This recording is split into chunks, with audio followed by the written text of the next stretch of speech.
But I remember vividly someone taking a basketball and saying, "Hey, catch," in third grade from a couple of feet away and throwing it deliberately into my face and breaking my nose. And I woke up a couple of seconds later with a concussion and a bloody nose on the concrete.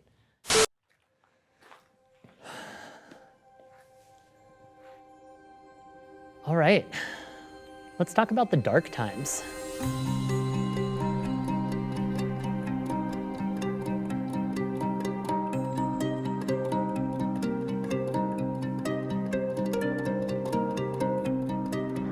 I remember I had a history class right here, the first semester of my 7th grade year. I wore a hood throughout 6th and 7th grades, just a black hood over my head. And I just remember that as like a sign in class everywhere. Didn't talk to anybody. So I think the place to start is this has been a pretty transformative year for me personally. I'm journaling every single morning. I'm in the best living and romantic situation of my life. Xander Media is 2 years old and we're going. I'm doing personal development exploration, business exploration with friends every weekend for 2 hours via Zoom. I'm seeing a coach or therapist once a week. There's so many things that are combining towards richness in my life and towards opening of new possibilities. And so it's no wonder that for the first time in 20 years, I decided to visit my elementary school, the site of my darkest moments.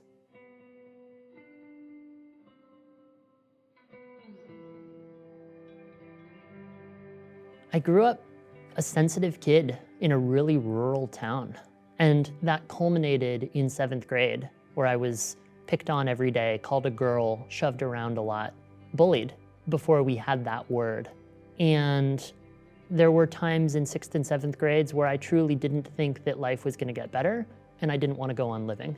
And so when I think back to Gravenstein, my elementary school, it's in those moments of darkness, but it's also, those were some fires that forged who I chose to become after.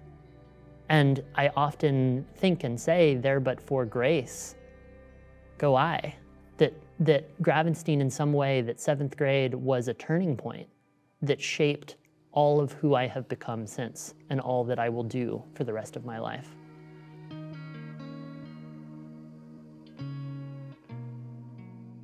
Walking this hallway specifically, I'm reminded of in 6th grade, we were all assigned a buddy who was in kindergarten or maybe 1st grade, and they were at school up above and we were in school down below.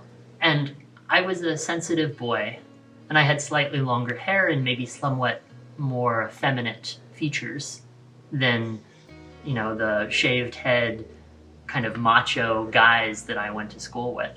And I remember as we walked by our buddies one day, for whatever reason I was paired with a young girl, and she turned to her classmates and we're walking by in opposite directions, they're all in a line, and she says, "Is he a girl?" All of my classmates just burst out laughing. And it's so funny because I'm so comfortable today in my masculinity and in my sensitivity. I actually view my sensitivity as a strength. But I was called a girl almost every single day from 3rd grade to 8th. Not just pushed around, not just the physical violence that I've described, but these much subtler things where, you know, a 6th, 7th, 8th grader who's starting to discover himself and starting to recognize who he is, being laughed at by his peers every single day. I remember going into this bathroom and finding a group of guys in there. I think they were probably smoking. This was 7th grade. And there was such a feeling of threat. And that memory is one that has stuck with me since 7th grade. That sense of not just not belonging, but real present danger. We were in 7th grade and there were folks smoking in the bathroom, but the main thing was the sense of no one's coming, of I could get hurt. I was hurt many times on this campus, but I could get really hurt and no one was there to look after me. In 6th or 7th grade, I remember walking right here and seeing my friend Jason on the bench, surrounded by guys. Jason was always surrounded by guys. And he was making this gesture. And as I walked by or kind of walked up to them, kind of just to say hi or whatever, he was doing this. They were all laughing. And he was like, "Hey, Robin, you probably like to." And I didn't know what the gesture meant, but I knew they were laughing at me or laughing at something inappropriate. And I just have carried that for so long, being laughed at, of being made fun of, and of things that other people find funny at my expense. I'm not rooting around in my memories for the sake of it, though there might be value there. I'm specifically looking at examples in my present life that I struggle with. When someone says something and I take it personally. When someone laughs on the street and I wonder if they're laughing at me. When I feel insecure asking for what I want, and I can trace it back to an example of the same sort of thing happening when I was little. And I think it starts with the recognition of this is what I'm feeling, of just owning this is me afraid, this is me nervous, this is me ashamed or guilty. And then I think the real strength and the perhaps most valuable tool I've developed in myself is the ability to ask and answer questions. So why in that moment when so-and-so said something on a Zoom call and laughed, did I feel like he was laughing at me? Why was I afraid of being laughed at in that moment? And then taking it back to the example of in 6th grade when so-and-so laughed at me on the basketball court.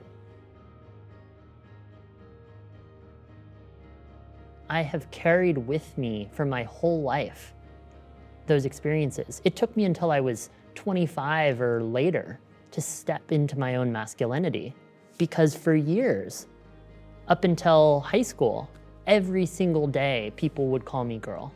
And now it seems like such a small thing. What is gender anyway? But at the time it was a knife to the heart every single time. I'd come home and I'd cry every afternoon. And so how to show up in my life in support of people today who've gone through things that are similar and maybe are wanting to come out of it but don't yet know how. Because I find that when I do my work, when I dig into my growth edges,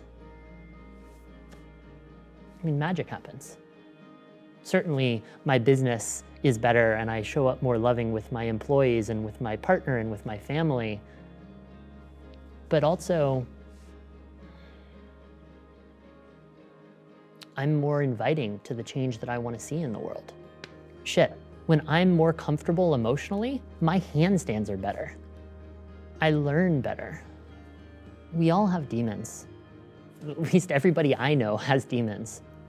Looking back, literally just the size, I'm a different person than I was. And those memories, in some way, they no longer fit.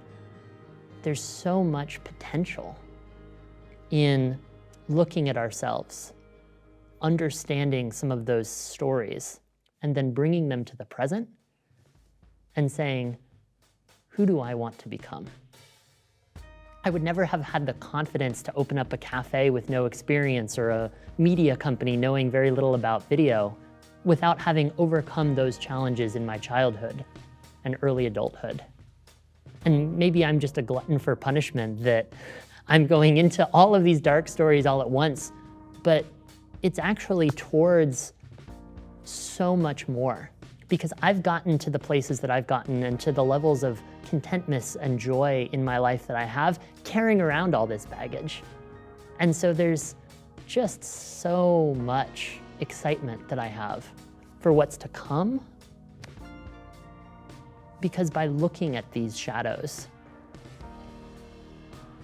we expose the light. It's not all so dark. And that bone broth company, that's coming too.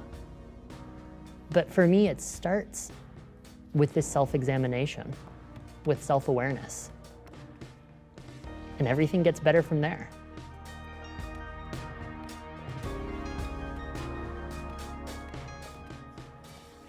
Until next time, thanks for being here.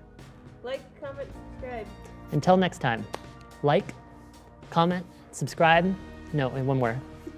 Until next time, let me know what you think in the comments.